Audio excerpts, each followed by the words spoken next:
वाघाच्या जबड्यात घालून हात मोजी ती दात ती जात मराठ्यांची।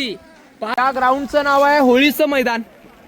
होळी म्हणजे मार्च महिना हा शिमगा असतो आपल्या कोकणामध्ये आणि होळीमध्ये आपण नारळ टाकतो बघा आणि नारळ आपण काठीने काढतो। पूर्वीचे लोक हाताने काढायचे, शंभू राजे काढायचे ना, म्हणून म्हणतात ना वाघाच्या जबड्यात घालून हात मोजी ती दात ती जात मराठ्यांची।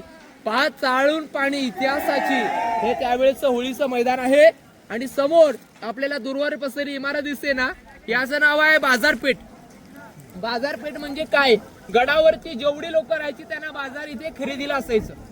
बाजारपेठेची लांबी 800 फूट लांब, 40 फूट रुंद आहे। 22, 44 दुकान आहेत, पण दुकानांची हाईट बघा घोड्यावडी आहे। घोड्यावडी का? पूर्वीची लोक घोड्यावरती बसून बाजार खरेदी करायचे ना। आगे दुकान, पीछे मकान आणि बीच में स्टोर अशी रचना आहे।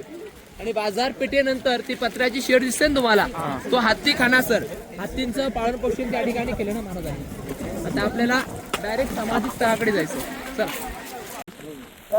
तो टोक दिसतो ना तुम्हाला, तो टकमक टोक आहे, कडेलोट।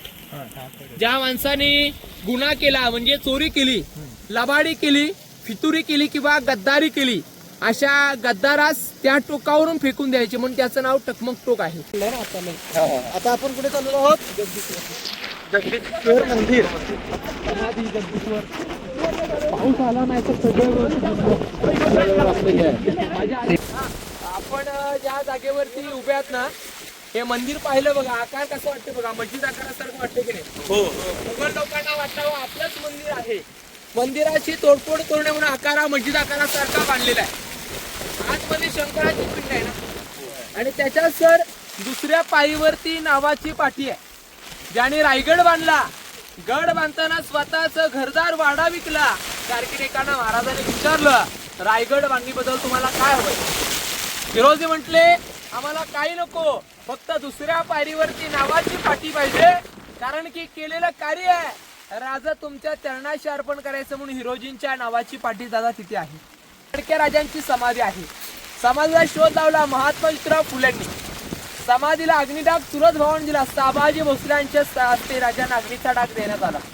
आता इथे सर महत्वाची माहिती आमची समाप्त होते। समाधी दर्शन करायचं। समाधी दर्शन केल्यानंतर आपल्याला टकमक टोकाकडे जाऊ नका, वारा जास्त आहे।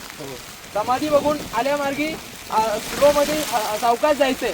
जिथे बघा तुम्हाला मार्ग लागला, वर कड्याचा मार्ग लागला, तिथून थांबायचं नाही, जोरात पळ सुटायचं, कारण की दगडी येतात, तर तुम्ही रोपेन जाणार आहात।